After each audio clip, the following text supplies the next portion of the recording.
Hello, mate. Hello, buddy. Okay. Yeah, good. Did you manage to jump on that call? I think I saw you on. Did you?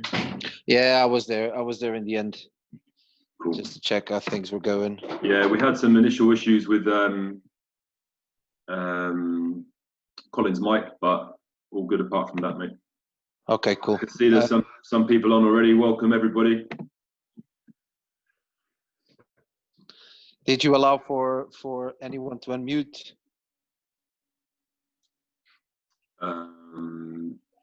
Well, obviously, I managed to do that, but I'm not a host, am I? Yeah, people can unmute as they like.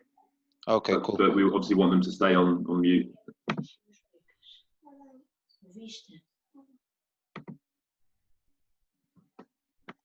Cool. Looks good.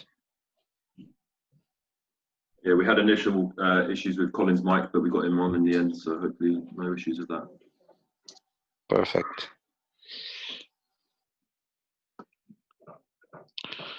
You should. Let me see something here. There's 16.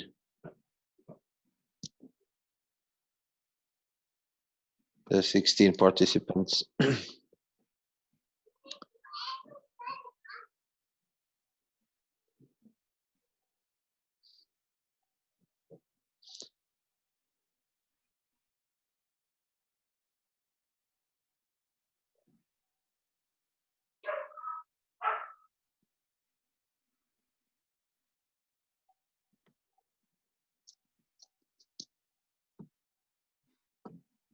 Ricardo, could you just tell me what you can see? Can you see the video stuff on my screen or just the PowerPoint slide? I can see the slide. The PowerPoint slide. I can see you obviously, but because I've pinned you. Yeah. So you're the only guy, or well, you or anyone who speaks are the only guy who are going to show up on the screen. Obviously, if you press the plus on the corner of the screen, you're going to be able to see everyone. Mm-hmm. But there's no point.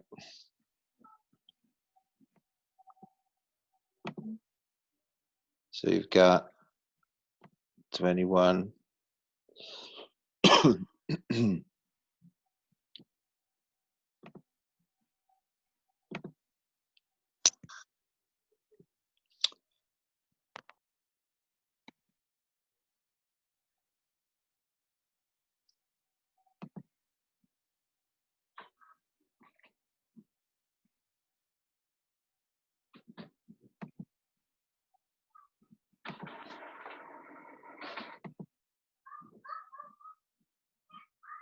Liz Roberts, I can see you're in the room. Can you just give us a shout out just so we can hear your voice, know you're on? I need to unmute your mic. Hey guys, I'm here. Thanks, Liz. Keep your mic unmuted, Liz. Colin, I can see you're on the call as well. Do you want to unmute your mic and see if we've got your audio sorted? Is that okay? Yeah, perfect. Thanks, mate. Brilliant. Stan, yeah, I can see you as well, pal. There you are, Stan. Unmute your mic, please, mate. Are you still sharing content? I'm still sharing my screen, yeah. Okay, just because I can't see it now.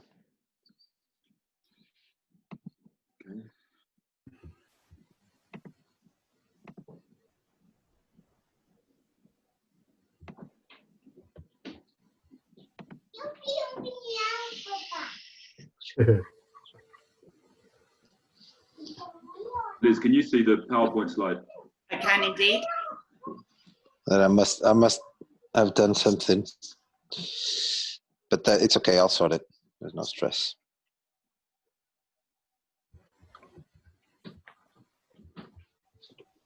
This is an absolute bonus. I can't actually see myself. Is that supposed to be the case? Yeah. Thank God for that. No, we can't see you either. Lucky everyone. You do yourself a disservice, Colin. Not saying a word, Bobby.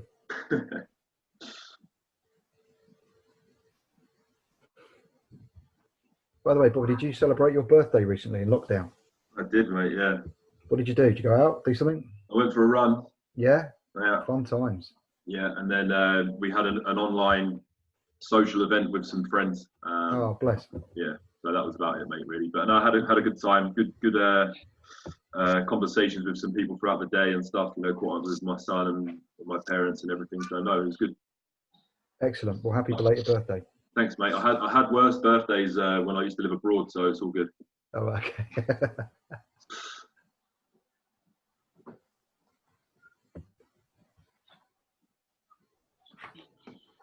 How's the little one? Is he behaving, mate? I'm really scared to say anything, but right now I'm hoping that he's having his afternoon nap, and I'm hoping he's going to have a good long one. Remind us how old he is. He is 19 months old. Okay. Yeah, There may be trouble ahead. exactly. I had jet black hair 3 weeks ago. That's all.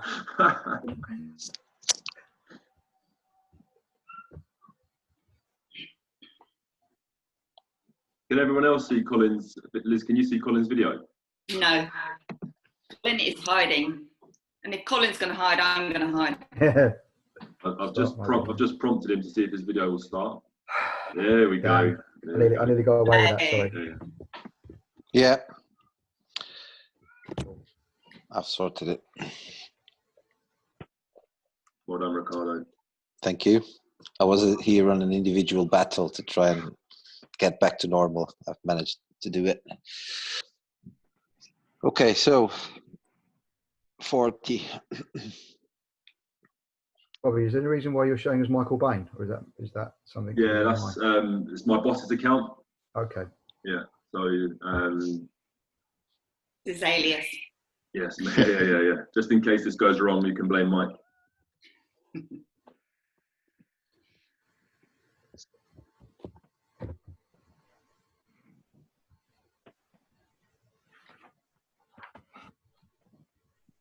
So are you teaching online at the moment, Colin? Is school carrying on regardless? Yeah, we're trying our best to. There's a lot of Google Classroom stuff going on. Got a couple of GCSE PE classes that I'm still trying to keep ticking along, so that's been quite interesting. Okay. Core PE, we've gone down the route a little bit more of kind of each year group. Here's a few ideas, here's a few suggestions, ways of keeping active. But you know, there's so much out there. I've seen on Twitter, you know, some schools are really going for it, which has been amazing to watch. We've been a little bit more low key in that respect. What about yourself? No, I'm out, so I'm just in a primary school. So we're sort of trying to push Joe Wicks and get them all active. But, I mean, I've got an 8-year-old daughter as well, and it's been really interesting to see what she's experiencing it from the other side, because her school's kind of like really been pushing the online stuff, and there's plenty to be getting on with. It's not as if anybody's sitting around, but it's just trying to juggle things. That's the biggest problem. It is, yeah. It's the change, isn't it? Yeah. Adapt as we go. But I think exactly. there's a lot of positives that will come out of it. I've never seen so many people so active. No, I know, it's funny, isn't it? It is funny.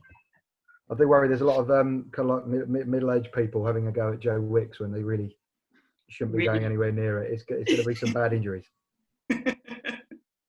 Ricardo, how are we doing for numbers, mate? Have you seen? 50. Should we make a start? 2 o'clock? Yeah, just give them a couple of minutes. Some people might be playing around with the app, so just extra 4 or 5 minutes. Do you have your phone? Yeah. Okay. It's on silent, guys. I hope Liz, Stan, and Colin. I hope your phones are on silent. We don't want any awkward moments when you guys are speaking. No. So that's a fine. Learned that one the hard way.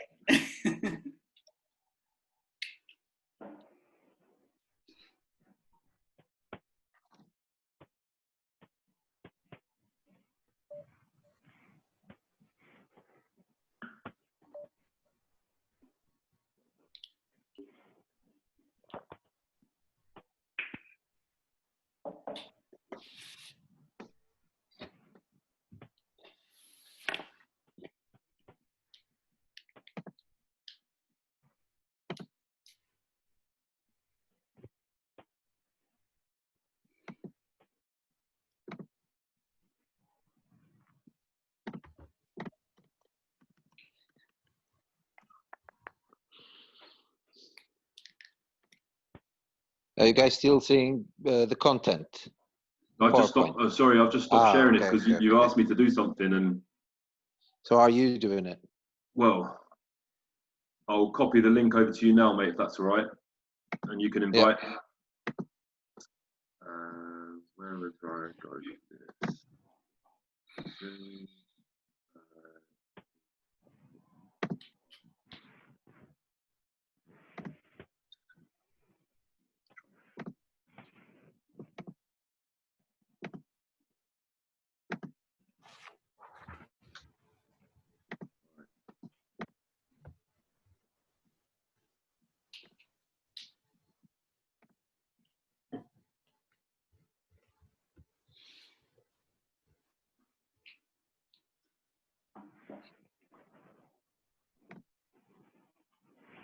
It's the same details you've shared on the email, isn't it?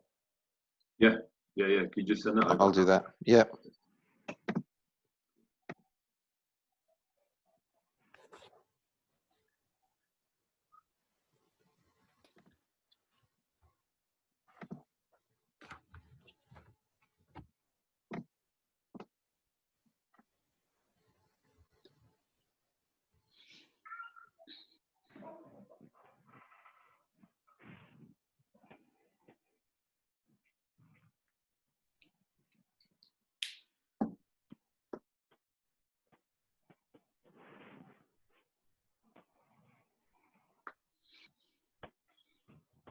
Well, there's a blast from the past. Pedro Nunes, good afternoon. How are you, mate?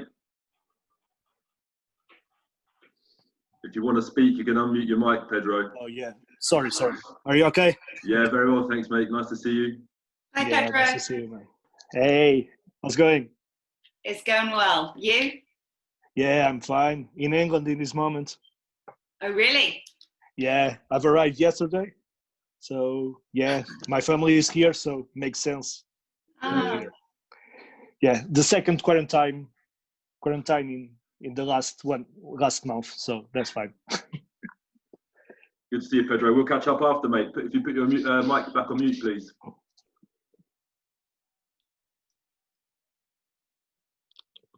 Okay, 2 more minutes, and then I suggest we start.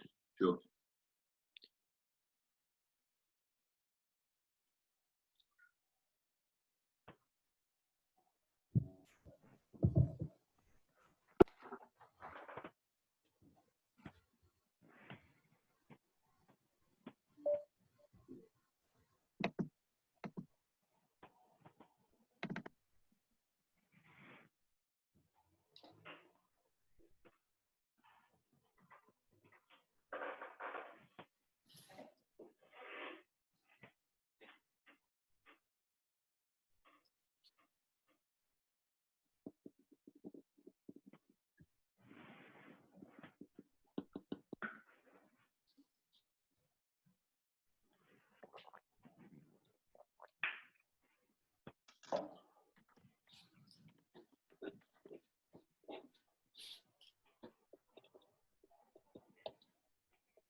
What's the numbers looking like, Ricardo?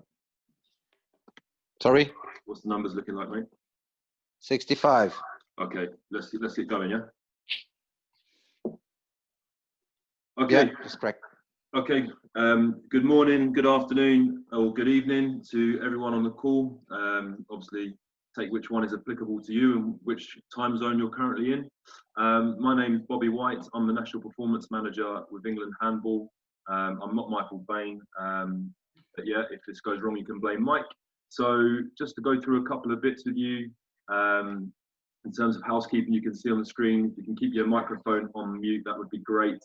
If you have a question, you can navigate your way to the chat box, which we can see is currently being spoken to now. Some good questions coming in already. There will be an opportunity for questions at the end of the webinar. We'll save around 10 minutes for that. And as you guys should all be aware, these are going to be recorded and sent out to you as well. So if there's anything that you feel like you've missed, it can be covered. So just going to go through a couple of bits in terms of context. You know, the current situation across the world is, you know, we're on lockdown, and we've decided that we're going to try and run these coaching development webinars. This is our first one, so we're looking at handball in schools and developing a handball curriculum. So please bear with us if we have some technical issues and stuff like that. We're going to try and work our way through as we go.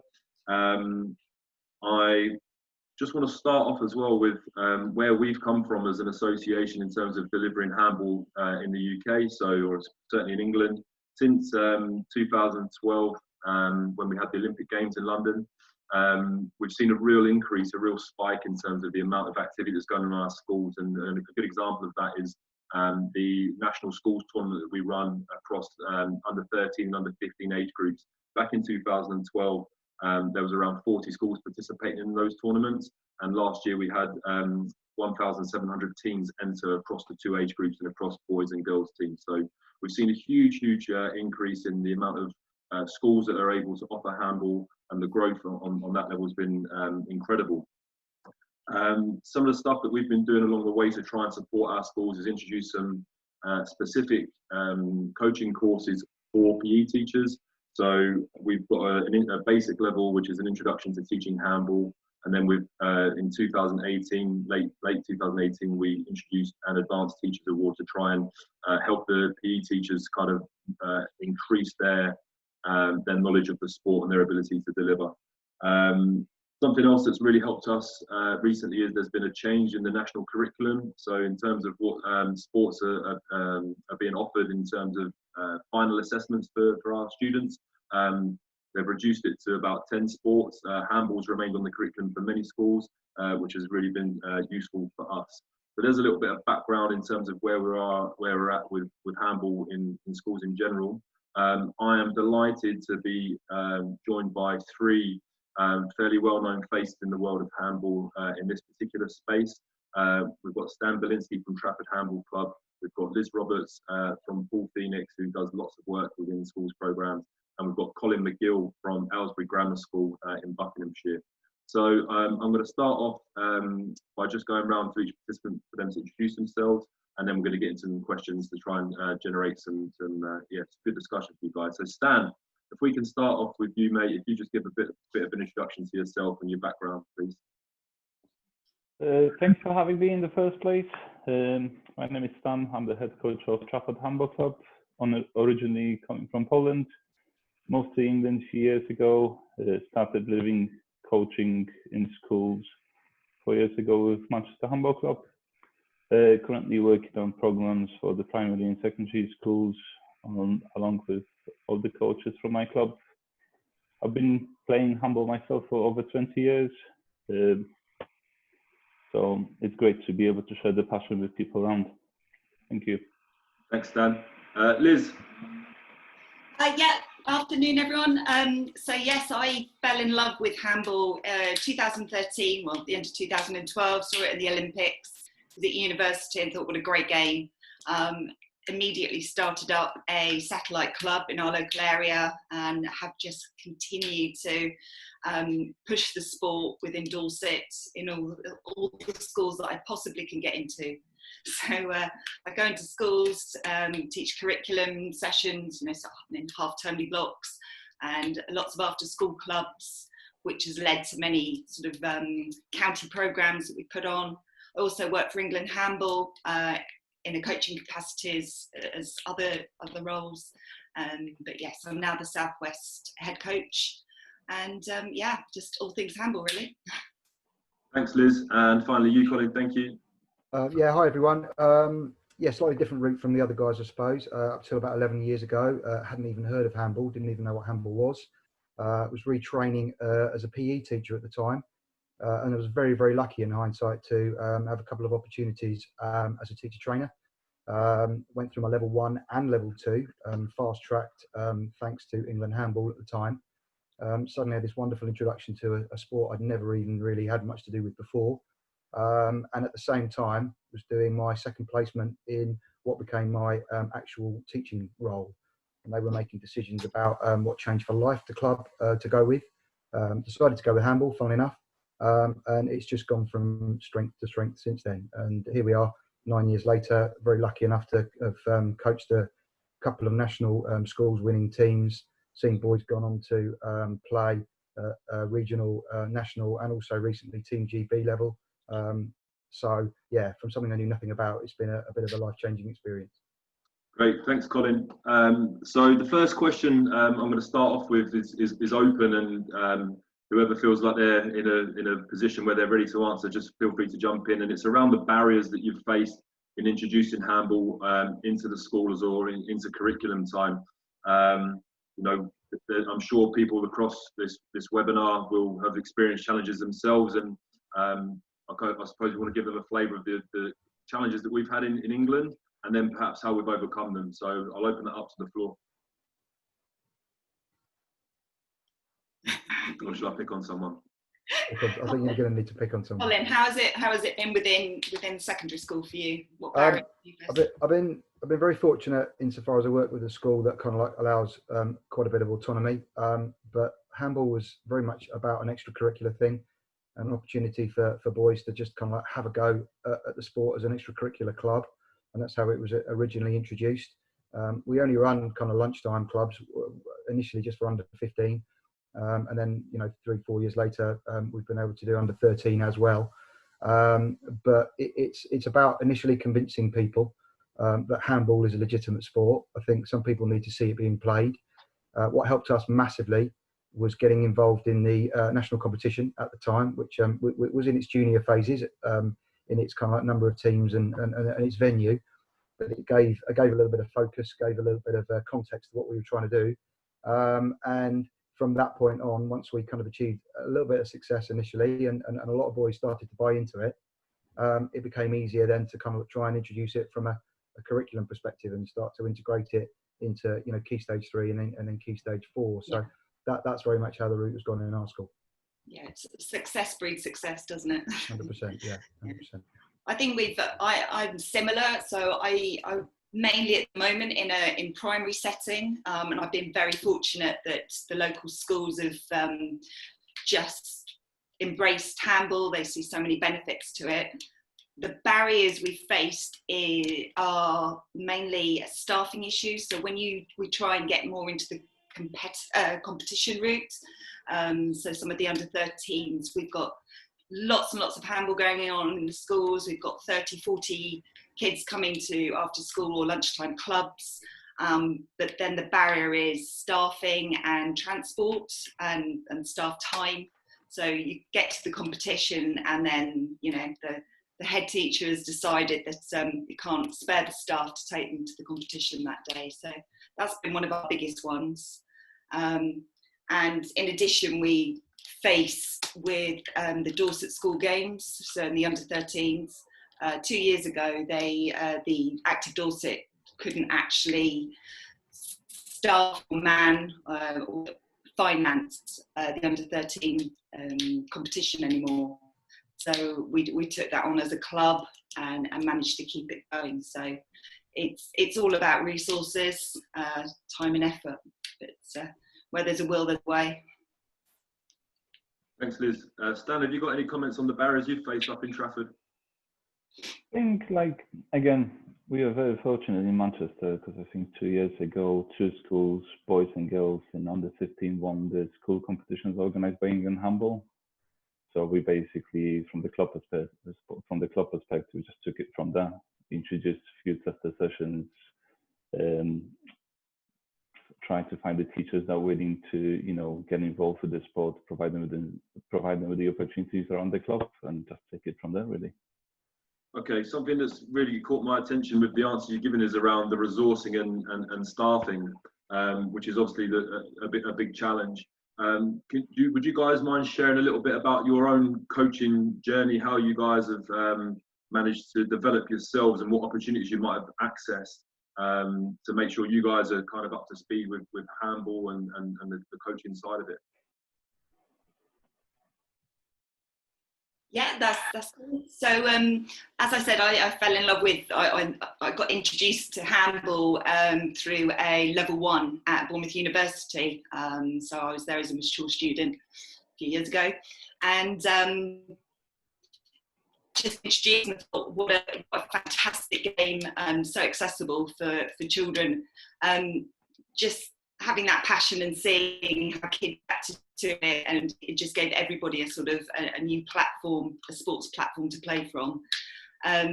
Just motivated me to do more. So I think within 2 years I'd completed my level 2 coaching award and gone on, you know, just sought out every opportunity that was offered. So volunteering in schools, putting on school clubs, joining Handball, who, you know, they've supported me throughout, lots of coaching, development opportunities, now, you know, coaching for the Southwest, and it's just been endless opportunities, and it's just wonderful to see the game grow so quickly. Has it been similar for you, Stan? I think I come from a different angle. As a former handball player, I think it was kind of a pathway for me to like try to get involved in coaching. I wasn't able to play handball because of the injuries I had. So in order to, you know, progress and share the passion for moving forward, I wanted to really get involved and see what I can do and achieve from, you know, from the coaching perspective. I was heavily involved in coaching back home in Poland for a couple of years with the federation, and then when I decided to move to England, I've used basically an England handball website to try to find a local club and see how can I get involved. And I think that's I guess that's the easiest way to do it. Use the local resources, use the local clubs, and see what you can get, what you can learn from one another. Colin, anything to add on this one? Yeah, I think just throwing ourselves in the deep end right at the very start by getting involved in national competition was a really steep learning curve for us. To play, you know, recreational handball during, you know, lunchtime sessions and that kind of stuff was fantastic. But to play a little bit of competitive stuff, to start to see the need to just, you know, develop a little bit of understanding about the tactical aspect of it, because that seems to be the biggest challenge, is just going from a game of throw, catch, run, you know, score, shoot, and that kind of stuff to actually playing proper tactical, you know, and I think the contact element, that's when it really starts to change the game of handball, and the need to develop the skills to negate all of that. That's been really a great thing for us, was that initial contact. I think initially there was very much a focus where England Handball were coming in. I remember yourself coming in and delivering a few supplementary sessions, Bobby, and coming over to the school, which obviously with the you know, Olympic link had a big impact at the time. And I think, you know, from respect to these two guys talking about those club links, it's just that classic case of, you know, introduction at school, take them to a certain level, and then say, look, you know, here's a local club, here's one within, you know, a few miles of you. They train on a Monday evening. Why don't you go along? And that's had a huge effect, as has, you know, more and more boys going through the system. I've had some fantastic students that have gone from being players to come back and act as assistant coaches and give us all of the knowledge that they're getting from being involved in regional academies and national squads. And, you know, as I said, now, you know, Team GB things. It's a case of I just turn up, make sure everybody's where they're supposed to be now. And these boys do a lot of the one-to-one coaching stuff, which is exactly where it should be. Yeah. Thanks, Colin. That's been one of the most wonderful things, hasn't it? Seeing seeing a lad come to your year 7 after school club, and then representing GB at under 18s. You know, that journey means everything. I think this you talked about with staffing is 100% correct. You know, I'm still in a situation as successful as we've been as a school. it is still seen within my school as my thing, and it's something that, you know, I do, and the staff are tremendously supportive. But rather than me having to rely on another member of staff, for example, to be there with me for fixtures and tournaments, is that it's now a case of I can bring one of our kind of older sixth form students who's, you know, played handball. They come along, supplement, and it's been perfect. That's great stuff, guys. Thanks for sharing those learning opportunities with us and talking us through how it's maybe shaped your programs. I'm going to start off with something that Colin said now in terms of seeing the skills develop tactically, I suppose. How would you go about, Stan, I'm going to start with you actually. If you had an 8-week program you were starting up for one term school, where would you start with the game? Where would you start with, you know, I think maybe to explain it to people who are maybe watching from other countries where handball might be more popular, or even in a similar situation with us. We're starting from zero. A lot of the players that come to us have got very, very limited knowledge of the game. They might have seen it on TV, they might not have. They might have experienced it in a national competition or somewhat, but generally they come to us with very little knowledge. So Stan, where would you start off with in terms of implementing this into an 8-week program? I think you want to start it with making sure that the kids enjoy it, really, to get them hooked up, and then you can progress it from there. How would you go about making sure they enjoy it, mate? What we tend to do for our schools, we tend to deliver like a couple of tester sessions across different ages in school to see, you know, what works, what doesn't, yeah, and to also assess, you know, the level of handball, yeah, that the kids present, and then take it from there, really. What things have you? Sorry, mate. Can I ask, because you mentioned around things that work and what doesn't? What have you found that's been successful? Well, you know, coming from the country when handball is well developed, it was quite a bit of shock, really. You know, finding out that, you know, handball is such an exotic sport in England. So, you know, the expectations and the reality, you know, had to be adjusted like straight on. So again, it was more about, you know, finding out from the conversation with the PE staff, say, to see what they're interested in, what they want to put the focus on, and then us as a, you know, specialist, trying to, you know, do what we can do, really, and take it from there, provide the kids with the opportunities outside of the school. Okay. Liz, have you got any comments on this one? I think you've done quite a lot of work around introducing it from scratch. So yeah, talk us through your kind of approach. Yeah, absolutely. It's I think sometimes the introduction is one of my favourite parts. You go in and you're full of energy, and you bring this new game that is so accessible to every child, and it's like you say, you're starting from scratch. You know, it's not kids fighting to be in the football team or the rugby team. They think, oh, handball, and it's new, and so you've just got that excitement to begin with.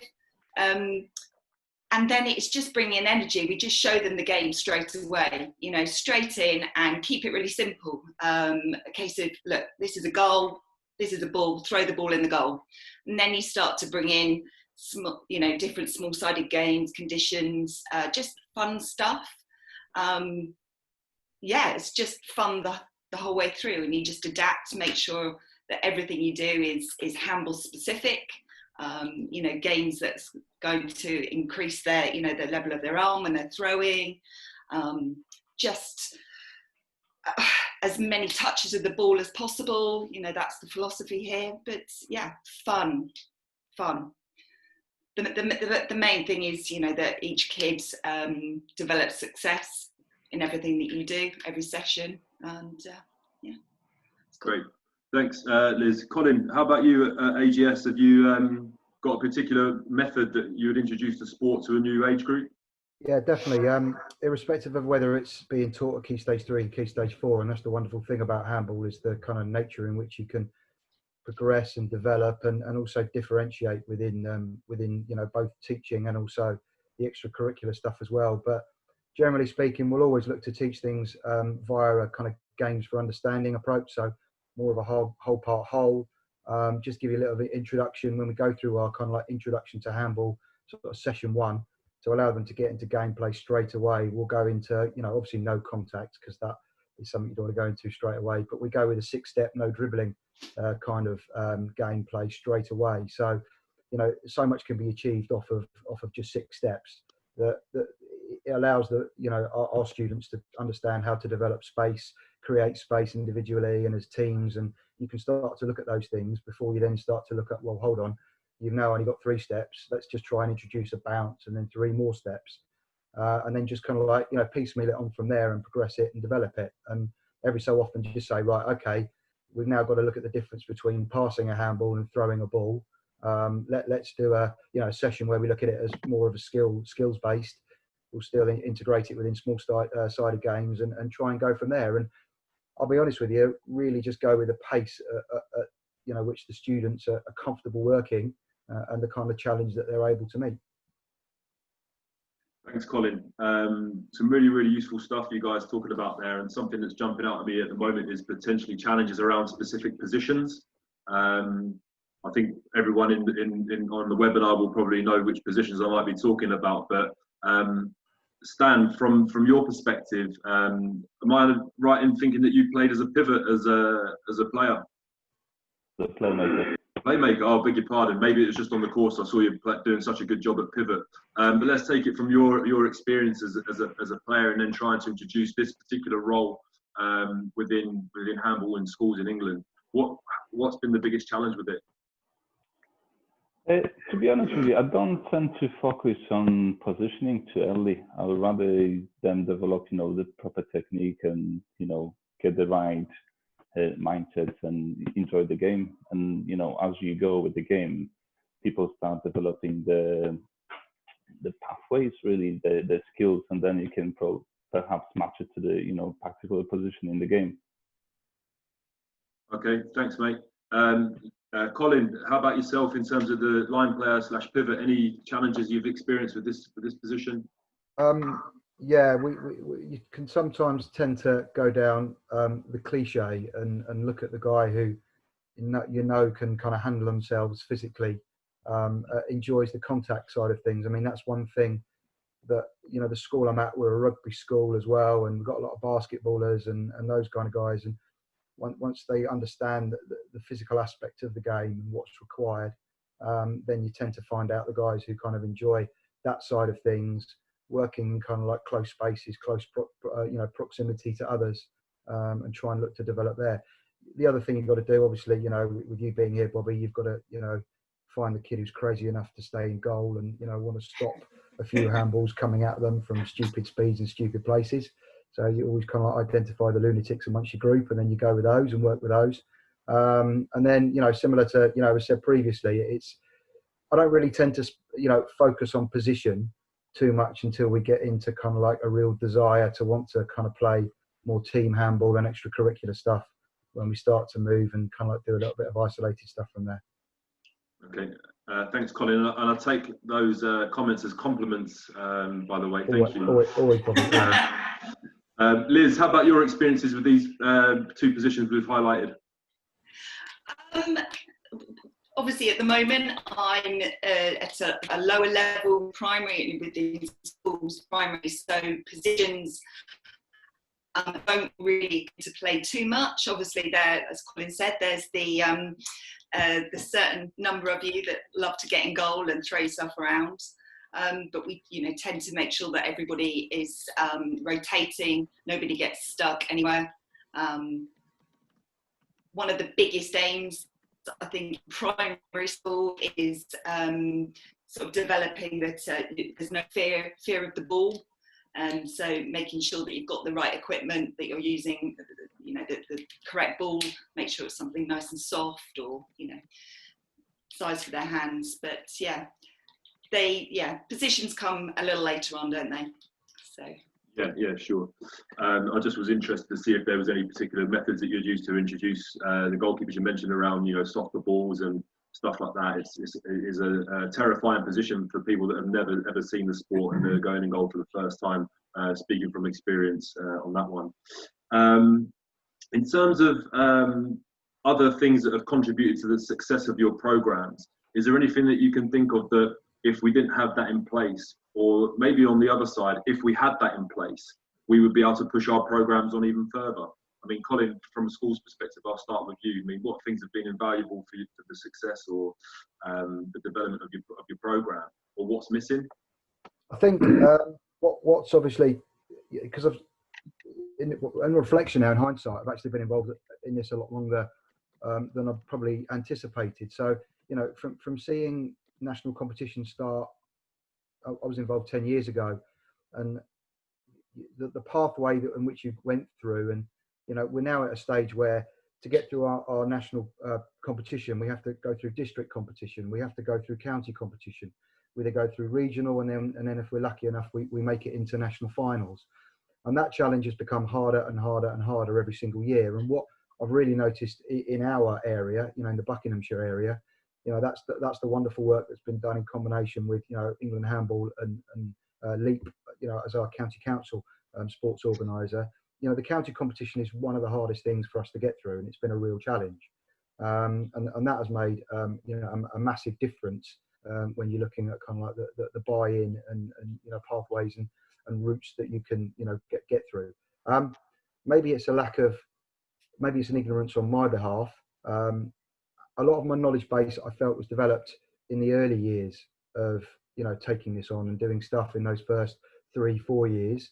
I've been reliant on students coming in, kind of like, you know, teaching an old dog a few new tricks every so often and going down that route, which has been useful. I think similar to kind of like as I've seen in rugby and maybe football, if there was an opportunity, you know, for CPD sessions that I could attend and go to, that would be run that focused on certain aspects of the game.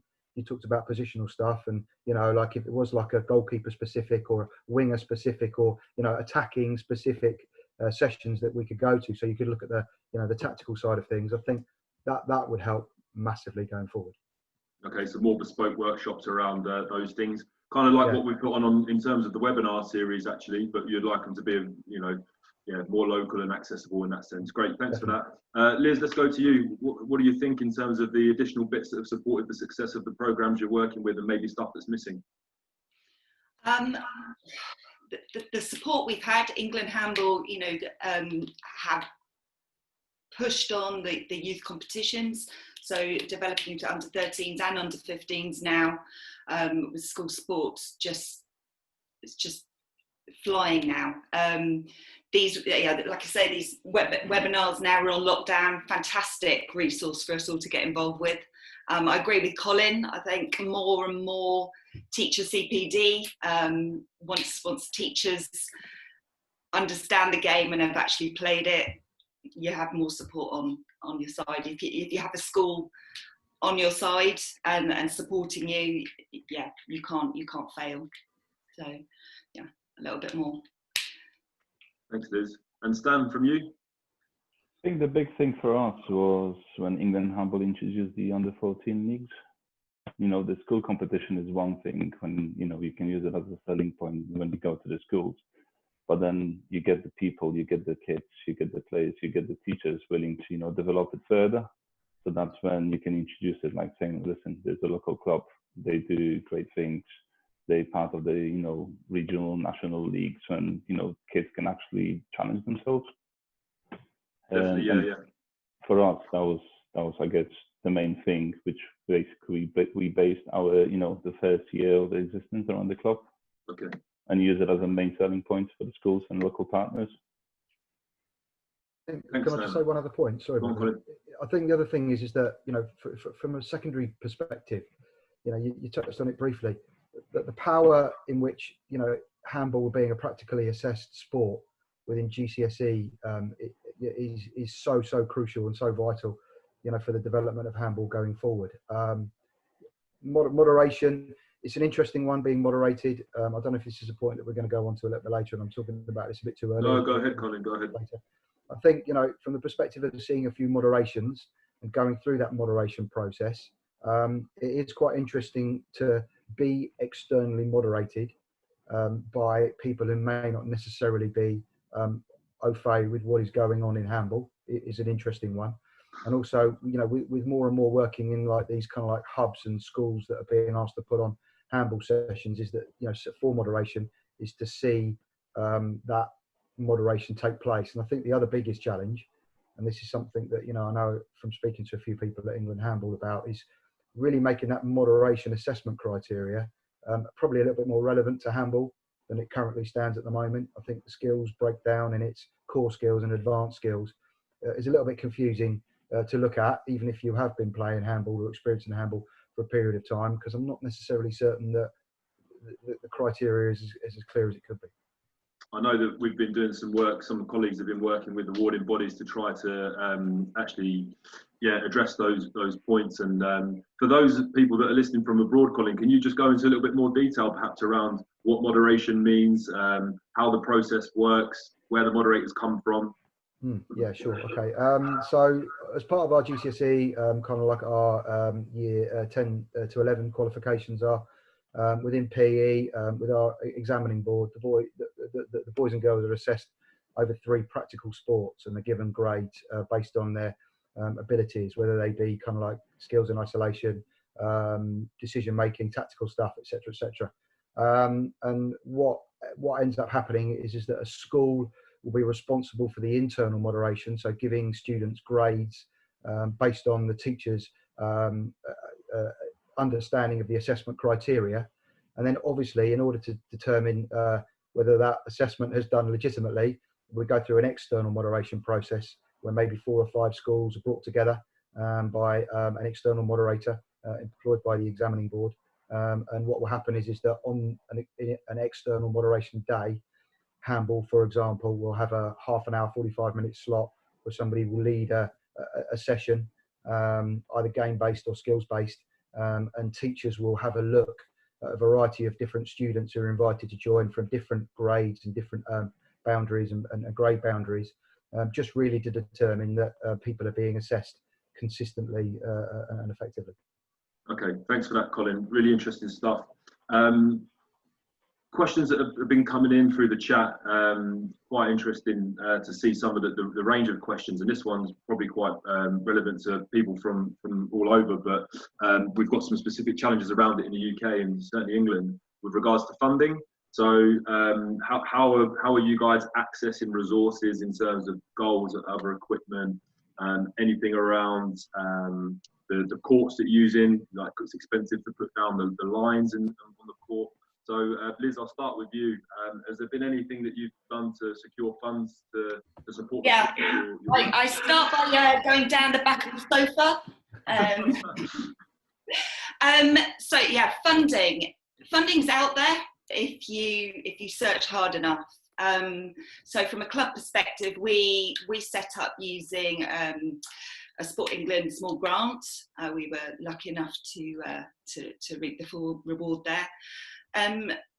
Which has just given us a platform to get the essential equipment. Like you say, everything to do with handball at current time is expensive, so it's continually sourcing pots of money.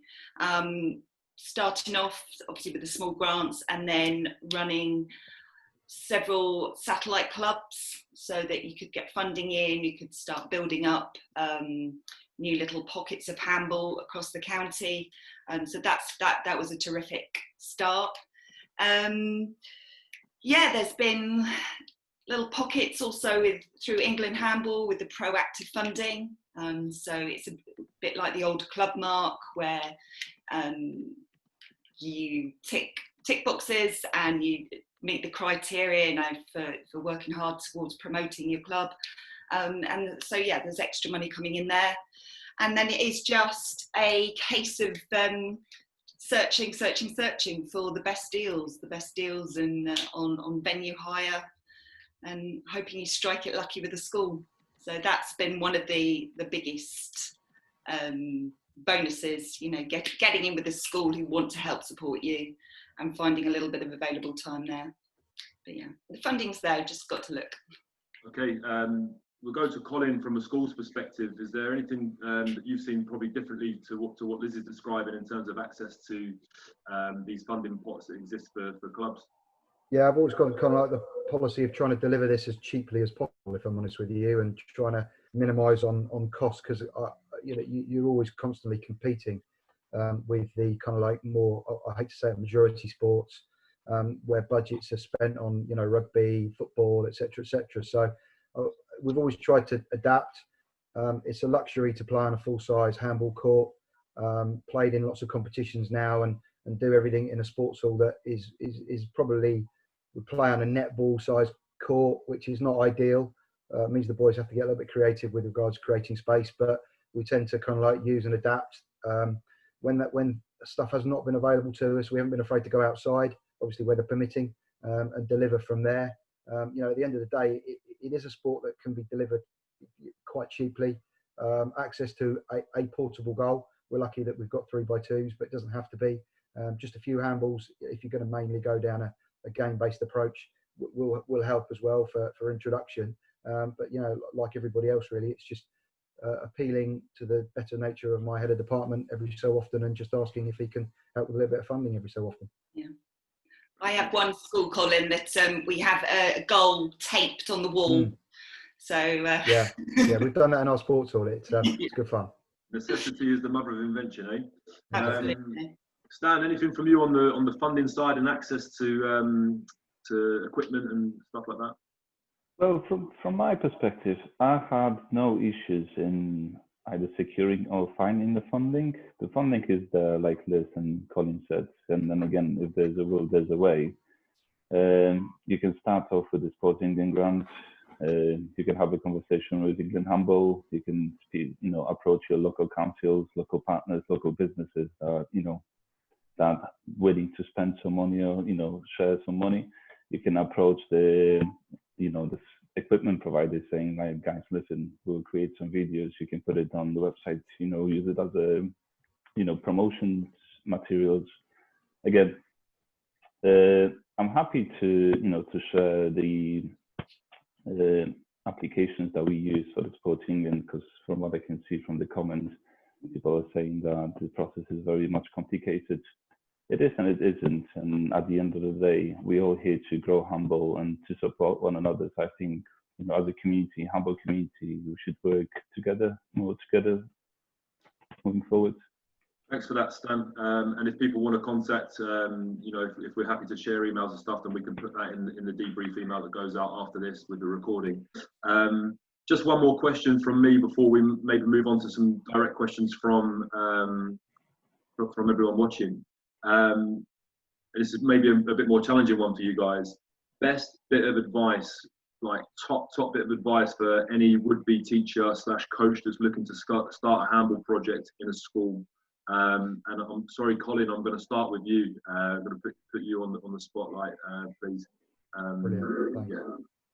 Well, it's I suppose it's the philosophy that I've always gone with the whole of my teaching career, irrespective of what it's been, is that just try and stay one step ahead of everybody else, and that's more than enough. I was really, really lucky when I was first introduced into handball, was to go through a level 2 coaching qualification, which in hindsight is crazy. But I didn't need it at the time to get and introduce handball into schools. It was just being that one step ahead, knowing what you want to do, and just trying to make everything that you do as focused on gameplay, enjoyment of gameplay, and then trying to teach the core skills from there, because then that gives you the scope to go away, do a bit of research, come back for your next session, and then try and introduce and sort of like drip feed stuff from there.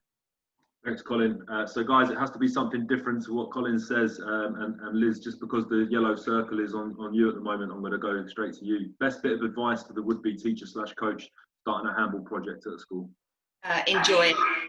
You have to enjoy it. It's pushing a minority sport. You have to love every last second of it, and to get everybody engaged, and otherwise, quit. But that would be my best advice. Just love everything you do, and just play. Let the kids play.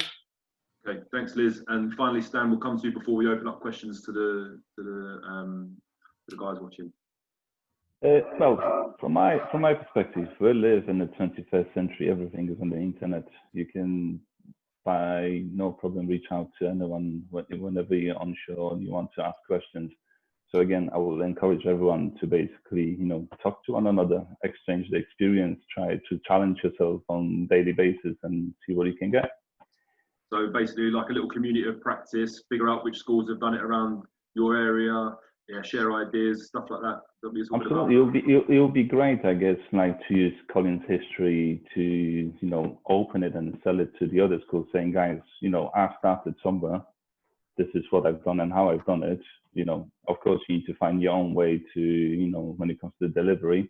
But hey, no one will give you, you know, a receipt, you know, how to do things. There's no guide there, you know, how to deliver things. You just need to find your own way. And then again, if there's a will, there's a way. Absolutely, yeah, and just maybe touching on that, that there is you know, some guidance and some courses and stuff like that, that are on offer. But as you've all kind of alluded to, you have to find a method that works for you, the school that you're in, the situation you're in, inside, outside. Yeah, we're all probably experiencing similar challenges with slightly different tweaks on it. So yeah, find the way that works for you. Excellent stuff. Guys, I'm going to open it up to those of you watching now to maybe throw a few curveballs at our panel and at England Handball, if you like. We've seen some stuff go into the group over the last few minutes. I know that one of my colleagues is going to be replying to some of those specifically, but if anyone wants to jump in now with a question, then feel free to unmute your mic or throw it in the chat box. Bobby. Yes, Ricardo. Maybe before the questions start, I will just go over Kirsten's message on the chat box. Sure. Around the courses, just to clarify the situation. So both the introduction to teaching handball and the advanced teacher award are EAJ creations, and they are the guides for tutors and the content were created by EAJ. They obviously are available to share to other nations and other areas if need be. There's a lot of good work done by IHF in terms of schools development as well. I know there's a couple of people on this call that are more linked to IHF in terms of development of handball in school. But just to directly answer to that comment, the courses were created by EAJ. The content is available on EAJ database. And yes, if there's anything that you need further in terms of explanation and detail, please just you should have our email passed on to you after the meeting, so just feel free to contact. The second aspect that I would like to raise, and you were talking about funding, we focused a bit more on the secondary school element of things, but we know there's funding available, and I believe Jake mentioned it early, and Andrew as well. There's funding available for the primary school side of things, the premium funding. We were before this interruption, we were tackling the primary school element of things and considering attacking strongly that front. But there's also an option there in terms of premium funding if you're thinking about developing handball at primary school level. But yes, those are the 2 points I would like to raise at this stage. So I'll leave the floor to anyone who wants to intervene and give ideas and suggestions. Thank you.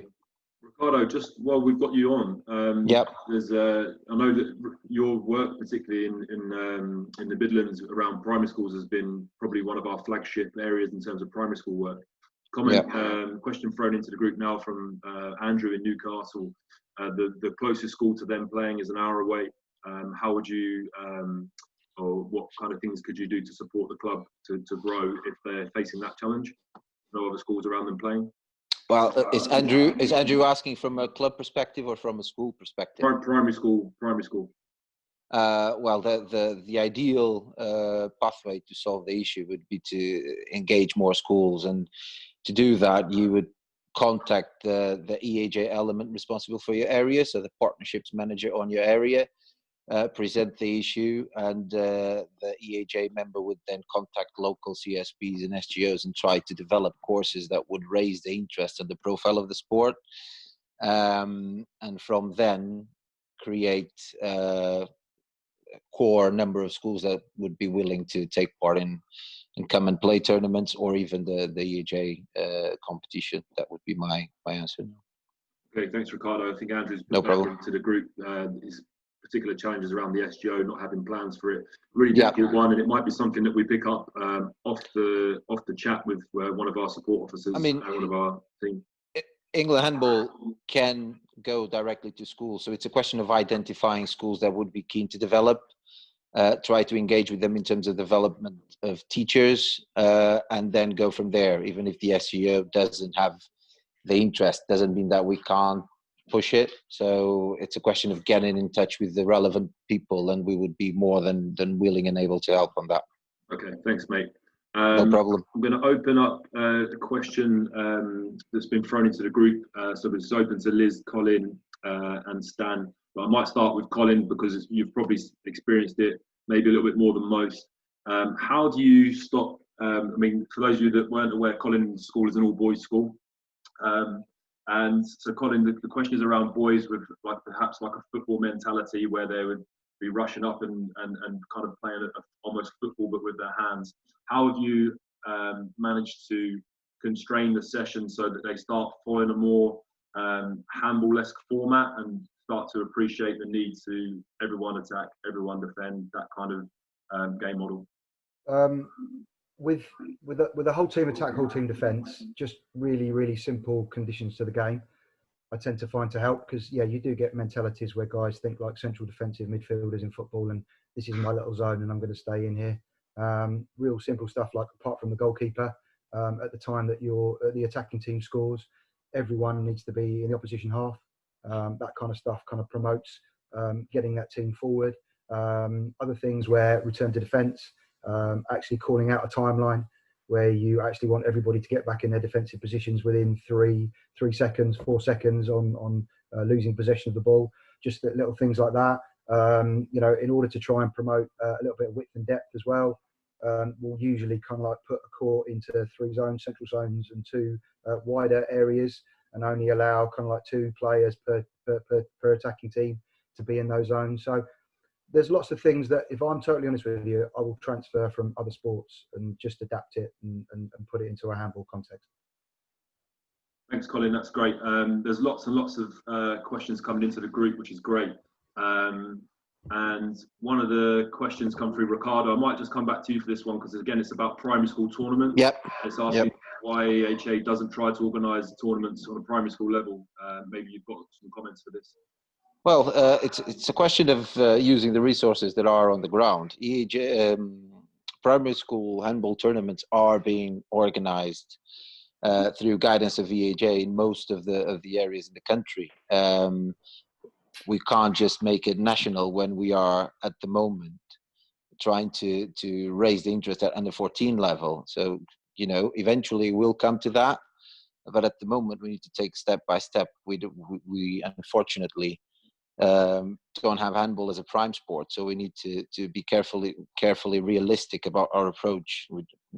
We can't run before we walk at this stage, and I think there's a lot of good work being done around the country via clubs and via coaches and via CSPs and SGOs, and the handball in primary schools has been growing massively, and we will push a bit more on that front as soon as all this situation is sorted.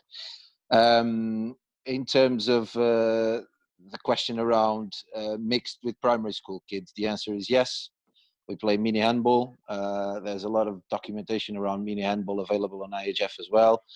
And we play the 5v5 mixed side. Yes, there's different takes on that from different areas in the country. But most of them allow for mixed competitions. There's areas who play, say, a game of 20 minutes in the first 10 minutes only girls, in the second 10 minutes only boys. There's areas that play mixed straight away, because the simple fact is that mini handball is very flexible and adaptable to the context where you're in. And you can change the rules and adapt the rules to suit your needs and to suit the needs and wants of the schools you're engaging. So the answer would be yes.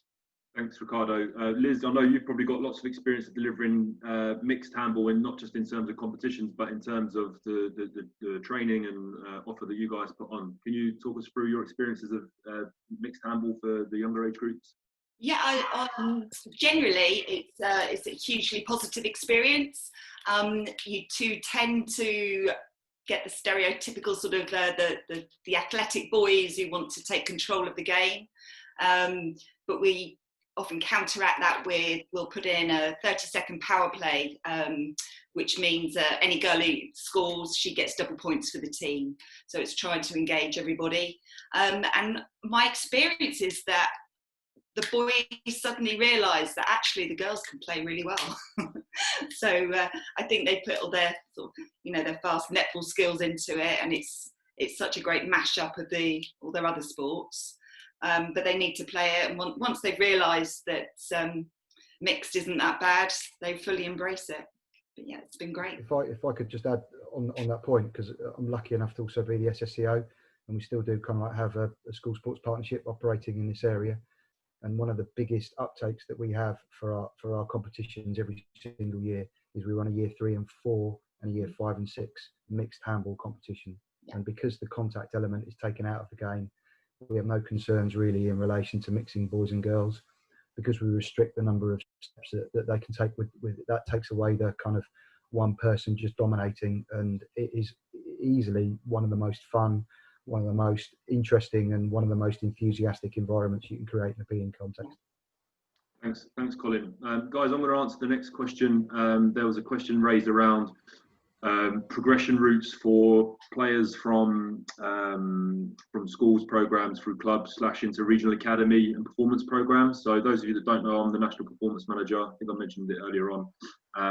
So I'm responsible for the regional academy programs. Liz is one of our coaches in the Southwest, and also manages our Southeast program temporarily at the moment. And we've had the question around if a player is nominated to regional academy, what's the process of going for a trial. Currently, we hold trials in June every year. Places are available in some academies to be filled throughout the year. So so players could be nominated and sent in to trial, but that's only if we've got capacity. And we do have reviews of the players that are in the academy program, so that we have potential releases as well. So there isn't it's not that the recruitment process is closed after June. The process is always open. But it just depends on whether or not we have capacity. So we have a maximum number of places per academy that if they're filled, and we don't have any plans to release a player, then we just keep that. We don't invite anybody in at that stage. But my suggestion is that find out who your regional academy manager is in your particular region, keep in regular contact with them, and they'll keep you informed of opportunities that are available. Ricardo, just because we've got you on the call and your expertise, I mean, I've got my ideas around this question as well. There's a question around what do we think the top 3 skills are from regional to progressing to youth national teams, let's say. So what skills would the PE teachers be looking to develop? I mean, I've got mine, but I mean, I'll start with you because you're the expert in the room in terms of team coach. Well, I'm far from being the expert, but I think what's key and what we're looking for in initial stages is provide a clear understanding of the game. I think a player being able to understand the game will then improve the ability to make right decisions. And decision making nowadays is what makes the difference between the highest paid players and the second in the list. Obviously, the usual stuff: shooting, catching and passing and running, all the physical skills are key. But I would emphasize the importance of allowing, on the initial stage, the kids to make mistakes, to feel vulnerable and to learn from them, rather than through the game process, rather than being too prescriptive on exercises or drills or stuff like that. I would focus on allowing them to play, allowing them to make mistakes, allowing them to develop their understanding of the game through their own experience.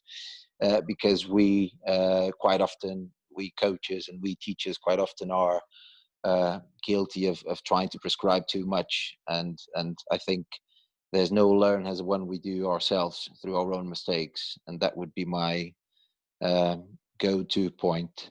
I'm not sure if I'm allowed to. I'm not the moderator, but I've seen on our participants someone from IHF that I would like to question. Maria, are you there? Yes, I am. Ah, good. Nice to hear from you. You are tricky. You are tricky. I would just like to bring this back to the discussion about mixed game at primary school level, the type of games that IHF develops, and obviously you being one of the leaders of IHF in development of handball in schools. I think it would be great for everyone to understand your opinion on this, and also from an IHF perspective. If that's okay. Oh, that's okay. Thank you. Sorry for my English, because I'm Portuguese, like Ricardo. Unfortunately, I had no opportunity to listen all your presentations because I just got online very late. I'm just trying to move from another place because we are several people in the same place speaking. Well, for primary school, I'm just thinking about what you think is primary school. Maybe for you, primary school, if it is about until 10, 11 years of age, is it that, Ricardo? Yeah? Yes, okay. Exactly. Yeah, primary school, we can use mixed teams, but we have a problem with the physical contact in handball. I understand that in the very beginning, we can constrain the physical contact. This can be used to allow everybody to play and to mix the teams. But step by step, we know that we have to introduce the physical contact. In that case, I advise that only female can defend female players and male defend male players. But we also can allow the girls to defend the male players because it's good to develop the handball, the female handball level.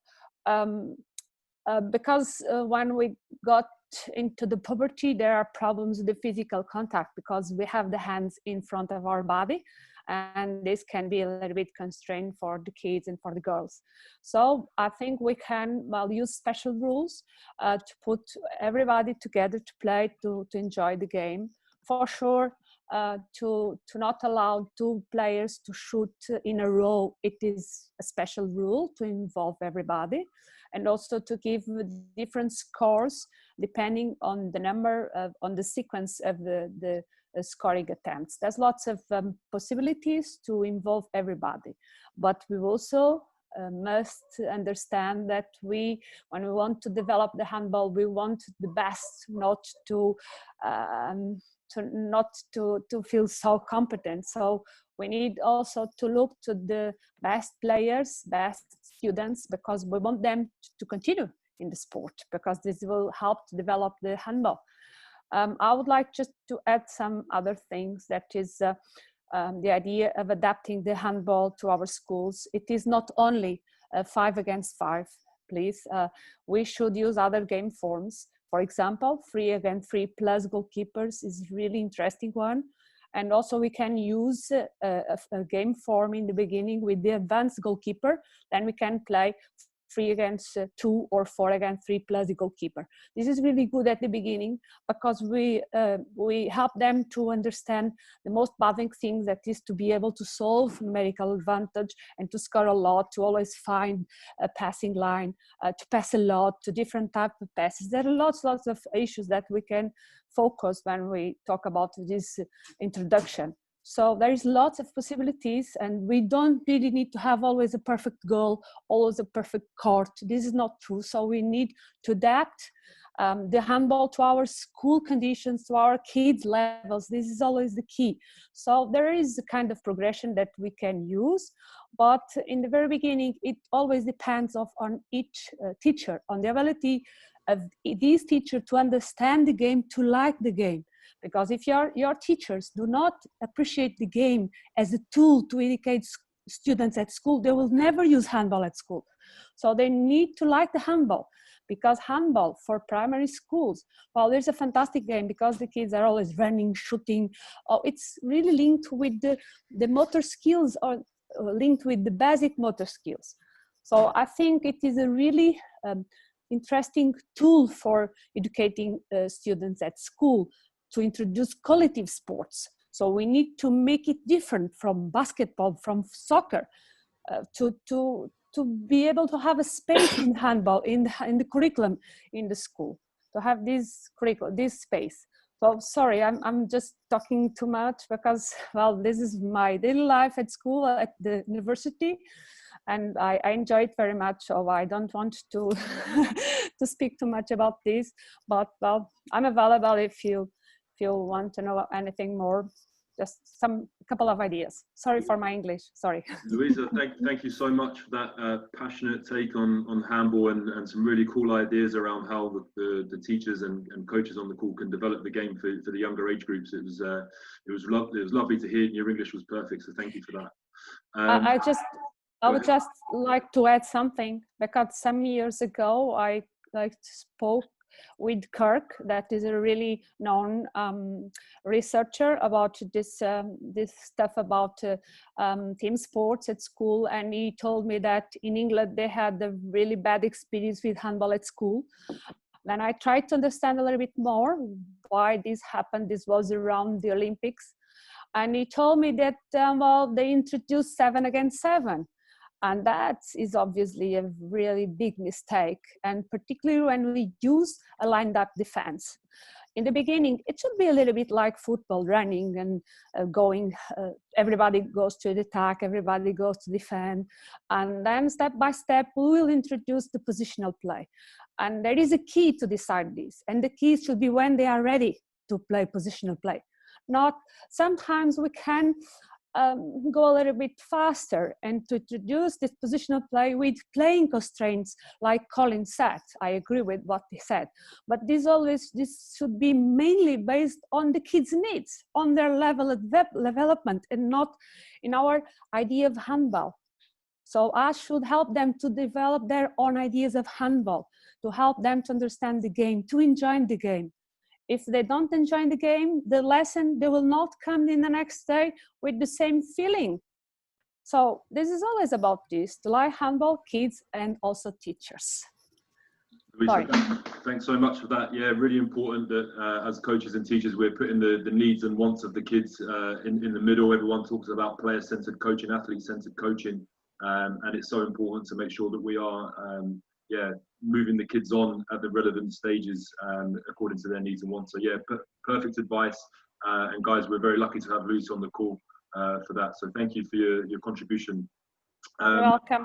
Thank you. There's one more question, guys. If there's any more that want to come in, I mean, I appreciate people probably going to be dropping off the call, but there's just one more question around the rules, around movement with the ball. I'll fill this one. So can you take 3 steps, bounce the ball, so dribble the ball, and then take a further 3 steps?